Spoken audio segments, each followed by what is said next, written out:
할렐루야. 오늘도 영상에 나오신 여러분들을 주님의 이름으로 환영하고 축복합니다. 우리가 함께 볼 성경 말씀은 갈라디아서 5장 16절에서 23절까지의 말씀입니다. 갈라디아서 5장 16절에서 23절까지의 말씀을 함께 읽도록 하겠습니다. 내가 이르노니 너희는 성령을 따라 행하라. 그리하면 육체의 욕심을 이루지 아니하리라. 육체의 소욕은 성령을 거스르고 성령은 육체를 거스르나니 이 둘이 서로 대적하므로 너희가 원하는 것을 하지 못하게 하려 함이니라. 너희가 만일 성령의 인도하시는 바가 되면 율법 아래에 있지 아니하리라. 육체의 일은 분명하니 곧 음행과 더러운 것과 호색과 오상숭배와 주술과 원수 맺는 것과 분쟁과 시기와 분냄과 당짓는 것과 분열함과 이단과 투기와 술취함과 방탕함과 또 그와 같은 것들이라. 전에 너에게 경계한 것 같이 경계하노니 이런 일을 하는 자들은 하나님 나라를 유업으로 받지 못할 것이요 오직 성령의 열매는 사랑과 희락과 화평과 오래 참음과 자비와 양선과 충성과 온유와 절제니 이 같은 것을 금지할 법이 없느니라. 아멘. 오늘 읽은 말씀을 가지고 내적 싸움에서 승리하는 비결이라는 제목으로 하나님 말씀 전하도록 하겠습니다. 사람은 태어날 때부터 원하도 원치 않던 죄를 가지고 태어나요. 이것을 원죄라고 하죠. 인류의 조상의 아담과 하와가 타락함으로 말미암아 모든 사람의 내부에는 죄라고 하는 적을 가지게 되었습니다.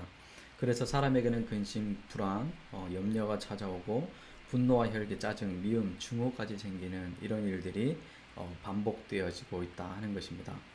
이렇게 인간의 내부에는 내적 갈등과 죄와의 싸움이 끊임없이 일어나고 있어요. 복음주의 신학자 존 스토트 목사님이 이렇게 말씀을 했습니다. 그리스도인의 삶은 세상과 육체와 마귀와의 끈질긴 싸움의 삶이다. 존 라일 목사님도 이렇게 말씀을 합니다. 참 기독교인은 양심의 평화만이 아니라 내면의 싸움도 소유한 사람이다. 내적 싸움으로부터의 완전한 자유는 이 세상에서는 소유할 수 없으며 천국에서 소유하게 될 것이다. 모든 신자들의 마음은 두 개의 진영이 맞서고 있는 전쟁터이다. 이렇게 말씀했어요.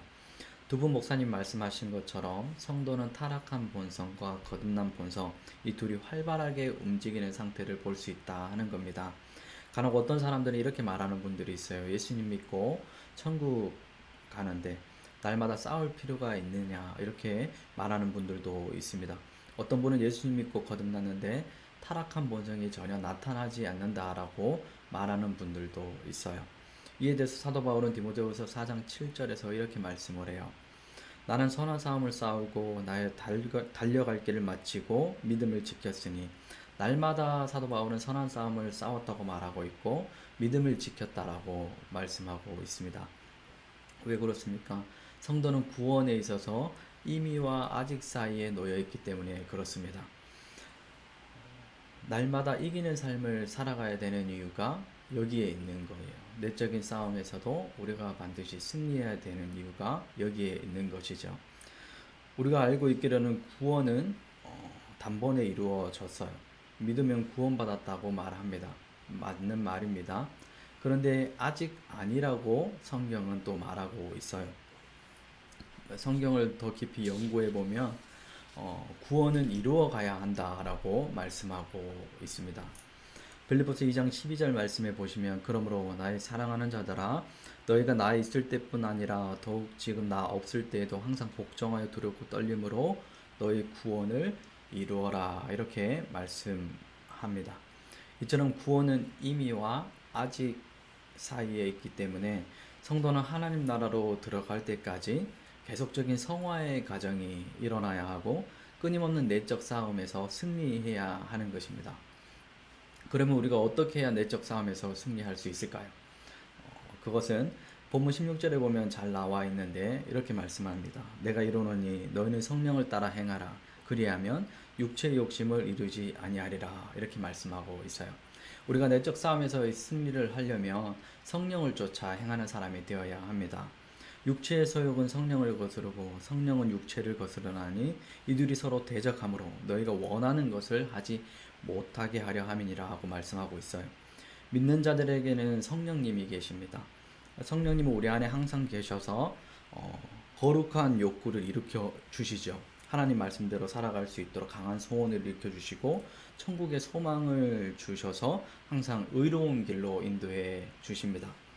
육체의 소욕을 이길 수 있도록 날마다 거룩한 부담감을 주시는 분이 성령님이시죠. 우리는 그럴 때마다 어떻게 해야 합니까? 우리 스스로가 반응할 줄 알아야 한다 하는 것입니다. 성령을 쫓아 행하는 사람들이 되어야 된다 하는 것이죠. 이것이 신앙생활의 가장 기본적인 일이기 때문에 그렇습니다. 앞에서 말씀드린 대로 믿는 자들 안에도 육체의 소욕과 성령의 소욕이 둘 다 공존한다고 말씀을 드렸어요. 육체의 소욕을 따라 행하면 하나님 나라를 유업으로 받지 못하게 되고, 성령을 쫓아 행하는 자들은 하나님 나라를 유업으로 받게 된다는 것이죠. 본문 19절 이하에 보시면 육체의 일은 분명하니 곧 음행과 더러운 것과 호색과 우상숭배와 주술과 원수 맺는 것과 분쟁과 시기와 분냄과 당짓는 것과 분열함과 이단과 투기와 술 취함과 방탕함과 또 그와 같은 것들이라. 전에 너에게 경계한 것 같이 경계하노니 이런 일을 하는 자들은 하나님의 나라를 유업으로 받지 못하게 될 것이라고 성경은 말씀하고 있습니다. 그런데 오늘 본문에 나오는 육체의 소욕이나 이 성령의 소욕은 그 자체만으로는 아무런 효력이 없어요. 효력이 발생하려면 어떻게 해야 합니까? 자신 스스로가 반응해야 그 효력이 발생하게 됩니다.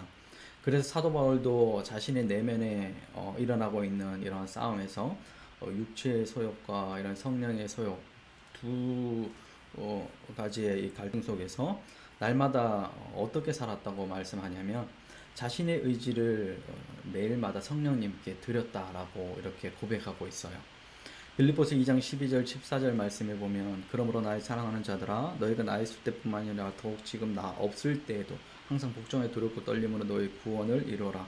너희 안에 행하시는 이는 하나님이시니 자기의 기쁘신 뜻을 위하여 너에게 소원을 두고 행하게 하시나니 모든 일을 원망과 시비가 없이 하라.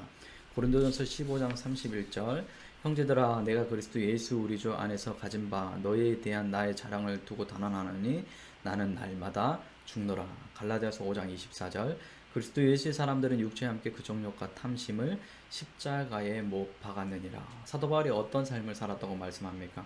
육체에서 날마다 자신을 괴롭혔기 때문에 자신의 의지를 성령께 드리면서 살았다고 이렇게 말씀하고 있어요. 항상 자신을 십자가에 못 박고 성령님께 복종하며 살았다라고 말씀을 하고 있죠. 우리도 바울처럼 성령을 쫓아가려면 어떻게 해야 합니까? 첫째로 자신의 의지를 주님께 올려드려야 합니다. 그리고 두 번째로 속사람을 날마다 강건하게 해야 돼요. 속사람을 강건하게 하려면 어떻게 해야 합니까? 날마다 쉬지 말고 기도해야 하고 매일마다 성경 말씀을 읽고 내가 소화하고 먹어야 하는 것입니다.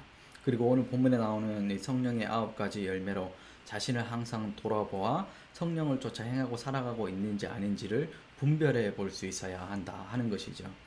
하나님 나라에 있는 모든 사람들은 자신과 싸움에서 승리한 사람들이고 성령을 쫓아 행했던 사람들이고 성령의 9가지 열매가 맺혀져 있던 사람들이었습니다. 우리도 날마다 우리 마음을 날마다 두드려보고 스스로 질문해 볼 필요가 있는 것이죠. 나는 자신과의 싸움에서 이기는 자로 살아가고 있는가? 아니면 나는 자신과의 싸움에서 날마다 지고 있는 자로 살아가고 있는 것인가?